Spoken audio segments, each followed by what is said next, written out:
Good morning, student. Welcome back here. I hope all are well. And this time of period, student COVID-19. So I hope कि all are rule this follow. S means soap, M means marks, and S means social distance. Now, student, today our topic for firstly chapter name is federalism, and this lecture number is 1, and topic name also is the federalism. Now let's start. Now see the map, student. Countries marked by green color are federal. Are you know that कि federal ऐसी government जहाँ पे अलग अलग power है is a system of government in which the power is divided between the central government and the state government. अपने अपने power को अलग अलग सबका पावर है, इंडिपेंडेंट पावर को यूज़ करती हैं. तो हमारी इसमें कौन कौन सी पावर जो है जिसको फेडरलिज्म कहा जाएगा, फेडरल कहा जाएगा, ऐसी कौन सी कंट्री वर्ल्ड में है? तो फर्स्ट है Canada, second Brazil, third Russia, India and Australia. तो आप आज देखा आपने कि फेडरल कंट्रीज ऑफ वर्ल्ड. तो इंडिया में आपने को क्लियर है कि हमारे यहाँ डिवीज़न है, फेडरल है, is a system of government, central and state. And हमारे पास तो 3 टियर है, जैसा कि लोकल गवर्नमेंट जिसमें म्यूनसिपाल्टी एंड पंचायत. तो आपने यहाँ पर देखा कि federal system as a dual objective to accumulate regional diversity and to safeguard and promote the unity of the government. इस तरीके से आपने देखा कि फेडरल सिस्टम क्या होता है. फेडरल सिस्टम में डिवीज़न होता है पावर का, डिवाइडेड होती है जिसमें सेंट्रल गवर्नमेंट और स्टेट गवर्नमेंट. कोई इसमें यहाँ पर हमने ये देखा कि पावर में कोई सुप्योरिटी नहीं है, सब अपने तरीके से सबके पास पावर है, अपना इंडिपेंडेंट पावर यूज.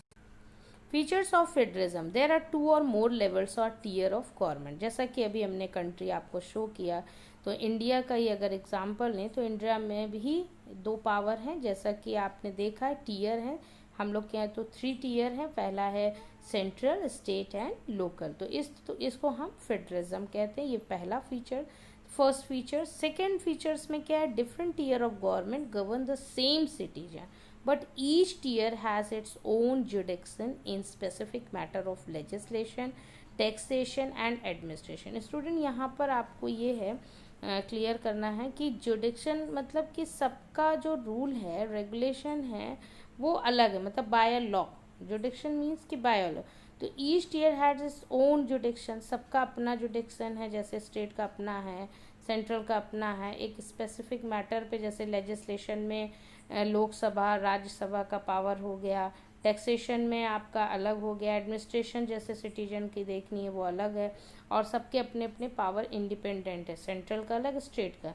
लेकिन सपोज यहाँ पे एक एग्जांपल हम स्टूडेंट देंगे कि उन जैसे हरियाणा है, हरियाणा स्टेट में कोई इमरजेंसी हो गई, कोई हादसा हो गया, कोई एक्सीडेंट हो गया, इस तरह के कोई भी इश्यूज हुआ, तो उस पर्टिकुलर स्टेट के सिटीजन को, जैसे कि आपने देखा कि स्टेट देख रही थी, उसी सिटीजन को अब कौन देख रही है, सेंट्रल देख रही. तो अब ये जो भी इंसिडेंट हुआ उस कंट्री में, उस मैटर को कहाँ पास ऑन, कहाँ चला गया, सेंट्रल के पास. अब सेंट्रल रूल करेगी, मतलब प्रेसिडेंट रूल लग गया. तो इस तरीके से आपने देखा कि रूल में जो रेगुलेशन है सिटीजन में, पहले स्टेट देख रही थी हरियाणा में स्टेट जो अपने तक था वो कंप्लीट कर रहा था. लेकिन जब उससे बाहर कोई चीज़ हो जाती है वो किसके पास पावर चला जाता है, सेंट्रल. तो यहाँ पर जुडिक्शन सबका अलग अलग है, पावर सबके डिफरेंट है, मतलब इंडिपेंडेंट है और अपने तरीके के. तो पावर में आपने यहाँ नोटिस कीजिए, ध्यान दीजिए इस चीज़ को कि पहले स्टेट हरियाणा को देख रही थी, और जब वहाँ पर कोई ऐसी इमरजेंसी या कुछ ऐसा इश्यूज़ आएगा या उस पर्टिकुलर कंट्रोल नहीं कर पाता है स्टेट, तब वो क्या होता है कि उस पर्टिकुलर इश्यूज़ को अब कौन किसके पास चला गया, सेंट्रल के पास. तो अब सेंट्रल अपना चेक करेगी और ऐसे रूल, वहाँ कौन सा रूल लग गया, प्रेसिडेंट रूल. तो यहाँ पर मैं एक वर्ड बताना चाहूँगी स्टूडेंट्स कि बोथ सेंट्रल और चाहे state government are answerable to the citizen of the country. एक ही सिटीजन है, एक ही कंट्री है, लेकिन उस कंट्री में जब तक स्टेट देख रही थी, अगर स्टेट के बाहर कोई चीज़ चली जा रही है, स्टेट नहीं कंट्रोल कर पाती है, तो वो अंडर कंट्रोल किसके पास चला जाता है, आपने देखा सेंट्रल के पास। तो ये होता है जुडिक्शन बाय अ लॉ। तो ये सबका अलग अलग लॉ होता है और उस इस तरीके से यहाँ पर हमने सेकेंड टॉपिक समझा कि different tiers of government govern the same citizen, एक ही citizen, but each tier has its own jurisdiction. सबका अपना जुडिक्शन है, अपना कंट्रोल है, अपना रूल है, अपना पावर है, ठीक है।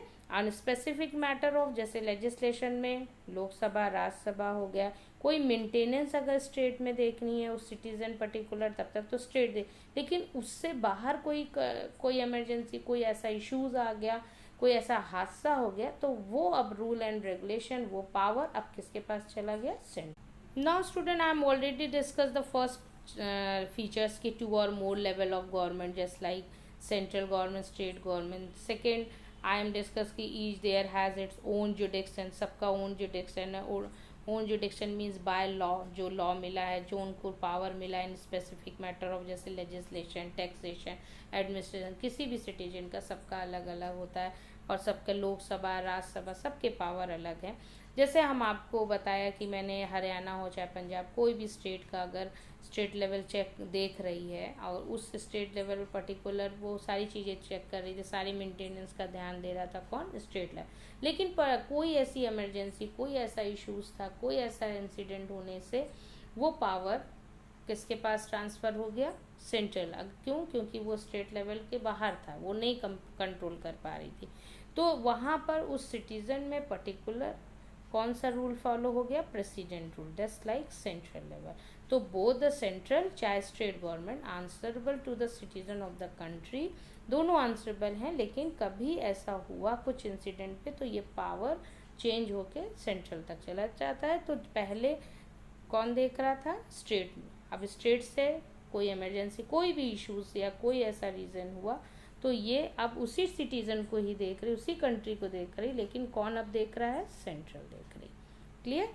फिर हम लोग आज थर्ड पार्ट पढ़ेंगे। थर्ड में क्या लिखा है? The jurisdiction of the respective levels और tiers of government are specified in the constitution, so the existence and authority of each tier of government is constitutionally guaranteed. It means student कि जो constitution में लिखा हुआ है वो authority, वो rule, वही रेगुलेशन है, वही गारंटी है।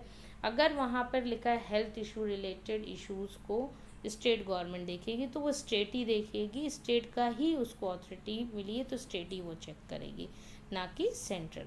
तो रूल एंड रेगुलेशन जो मेंशन है वो कॉन्स्टिट्यूशन में है। कॉन्स्टिट्यूशन जो लिखा है, जो उसमें रूल एंड रेगुलेशन, इसीलिए कॉन्स्टिट्यूशन बनाया गया, संविधान इसीलिए बनाया गया स्टूडेंट, कि कोई भी इसमें कोई मतलब डिस्प्यूटेड ना हो, कोई आपस में लड़ाई झगड़ा ऐसा कुछ भी ना हो, इसलिए कॉन्स्टिट्यूशन ने पहले ही अपना जो भी सेंट्रल स्टेट सबके पावर को डिवाइड किया हुआ है। Okay. 4. The fundamental provision of the constitution can not be unilateral change by one level of government. अगर कोई भी प्रोविज़न, कोई भी ऐसी दिक्कत आ रही है कॉन्स्टिट्यूशन में, यूनिलेटरल मीन्स होता है स्टूडेंट इंडिविजुअल, ऐसा कोई भी सिस्टम नहीं है कि आप अपने से या स्टेट अपने से कोई पावर को चेंज कर दे या सेंट्रल कोई पावर को चेंज कर दे। दोनों कोई भी, मान लीजिए कोई आर्टिकल है, किसी चीज़ को चेंज करना है, किसी भी आर्टिकल को अगर चेंज करना है, बहुत सारे आर्टिकल्स हमारे कॉन्स्टिट्यूशन में लिखे गए हैं, या किसी चीज़ को अपडेट कराना है, अमेंडेड कराना है, चेंजेस लाना है, तो वो बोथ, चाहे सेंट्रल और चाहे स्टेट, दोनों बैठेंगी, दोनों म्यूचुअल अंडरस्टैंडिंग से उस पर डिस्कशन होगा, तब वो पार्ट चेंज हो सकता है, अदरवाइज इंडिविजुअल नहीं चेंज होगा। Now 5th point student, 5th features court have the power to interpret the constitution and the power of different levels of government. The highest court act as an umpire if dispute arise between the different levels of government in the exercise of their respective power. It means student कि अगर जो judiciary independent है, ये तो आपको पता ही है, अगर कोई भी चाहे मतलब कोई पावर में कोई डिफरेंट कुछ इंटरप्रेट हो रहा है, कोई डिस्प्यूट, कोई ऐसी लड़ाई या कुछ इस तरीके का हो रहा है, तो ये सारे पावर्स कौन कोर्ट चेक करेगा? Law court, supreme court, high court. तो ये कंफ्यूजन ना हो, इसलिए कॉन्स्टिट्यूशन में सारे पावर्स डिफाइन हैं, सारे रूल एंड रेगुलेशन बने हुए हैं। एक एग्जांपल स्टूडेंट है कि आप जैसे दिल्ली है, मान लीजिए दिल्ली में सेंट्रल गवर्नमेंट चाहती है कि हर जगह हिंदी लैंग्वेज आए।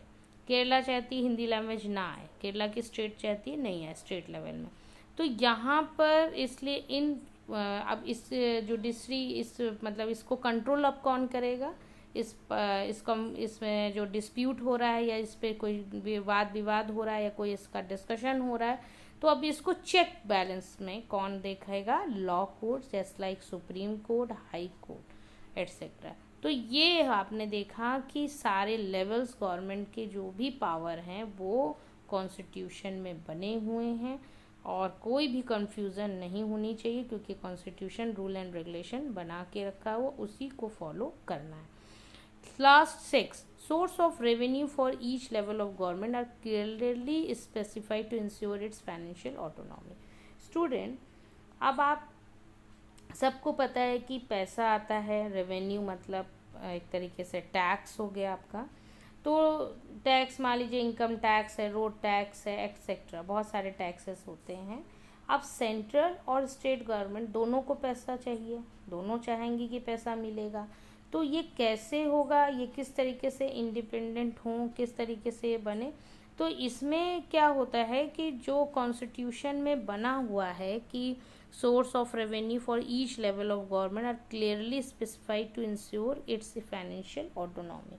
यहाँ पर इंडिपेंडेंट है ये कि ये सेंट्रल का है, ये स्टेट का है, कौन सा टैक्स किसका है, ये चीज़ क्लियर है कॉन्स्टिट्यूशन, इसीलिए कोई कंफ्यूजन ना हो। कॉन्स्टिट्यूशन में सारे रूल और रेगुलेशन बना दिए गए कि ऐसा ना हो कि ये रोड टैक्स हो सकता है ना मालूम है या इस तरीके की कंफ्यूजन है। तो इसलिए पहले से सारे रेवेन्यू जो भी टैक्सेस लिए जाते हैं वो डिवाइडेड होता है, सेंट्रल का क्या है, स्टेट का क्या है। तो पैसा दोनों को चाहिए, हर चीज़ work. Now student, last topic, the federal system thus has dual objective to safeguard and promote unity. Okay, firstly to safeguard, second promote unity of the country, and while at the same time accommodate regional diversity. Okay, तो now student are you know that कि federal system का क्या benefit है, दो benefit है। तो mainly दो benefit सबसे इम्पॉर्टेंट है कि जो भी फेडरल सिस्टम आएगा, फेडरल सिस्टम से कंट्री में क्या होता है, यूनिटी आती है ना, यूनिटी ऑफ द कंट्री में बनता है। और दूसरी चीज़ की एकोमोडेशन रीजनल जो डाइवर्सिटी है, जो डिफ्रेंशिएट है, वो सारी चीज़ें इंडिया में भी आपने देखा है, जो भी डिफ्रेंशिएट है वो प्रॉब्लम को कैसे सॉल्व होगा। तो दो पावर इसीलिए हैं, एक सेंट्रल गवर्नमेंट और एक स्टेट गवर्नमेंट। तो अगर लोकल में अगर हम देखें कोई प्रॉब्लम आ रही है सारी चीज़ें, तो वो ज़्यादा समझ पाएगी स्टेट। अब जो दिल्ली में बैठा हुआ है, दिल्ली में है, वो इस चीज़ की प्रॉब्लम को ईजिली अंडरस्टैंड नहीं हो पाएगा, वो इतनी जल्दी प्रॉब्लम नहीं सॉल्व कर पाएगा। इसलिए सेंट्रल का पावर दिया गया और स्टेट को स्टेट। तो इसलिए फेडरल सिस्टम हमारे लिए बहुत बेटर है। और जैसा कि अभी हमने बताया कि फेडरल एक हमारी यूनिटी प्रमोट करता है कंट्री की, सेम टाइम एकोमोडेशन रीजनल जो डाइवर्सिटी आपको इस फिगर में दिख रही है, अलग अलग स्टेट, अलग अलग कल्चर, अलग अलग सबको, इन सारी प्रॉब्लम को भी एक यूनिटी मतलब ये सर कोई डाइवर्सिटी ना हो, कोई प्रॉब्लम ना आए, तो ये प्रमोट करता है यूनिटी ऑफ द कंट्री। तो अगर सपोज करिए कोई भी प्रॉब्लम या कुछ ऐसी प्रॉब्लम आ रही है किसी स्टेट में, तो वो स्टेट लेवल के में चेक हो जाएगा, वो उस प्रॉब्लम को ईजिली अंडरस्टैंड कर लेगा। सेंट्रल उस चीज़ को नहीं कर पाएगी, क्योंकि वो जो लोकल गवर्नमेंट होगी वो वहाँ पर देख लेगी, उस चीज़ को समझ लेगी, उस प्रॉब्लम को सॉल्व कर सकती है। मेंटेनेंस मान लीजिए सपोज करिए कहीं पर किसी डिस्ट्रिक्ट में, सपोज करिए किसी डिस्ट्रिक्ट है, कोई डिस्ट्रिक्ट है, मान लीजिए पतालपुरम है, पतालपुरम एक डिस्ट्रिक्ट है, उस डिस्ट्रिक्ट में सपोज करिए कि वहाँ पर अनक्लीन वाटर आ रहा है। तो अनक्लीन वाटर आ रहा है तो वहाँ पर प्रॉब्लम में डिजीजेज इंक्रीज हो रही है, वहाँ पर हर चीज़ हो रहा है, तो वहाँ पर कौन देखेगा, स्टेट लेवल में एमएलए चेक करेगा हर चीज़। तो इसलिए ये बेटर होता है।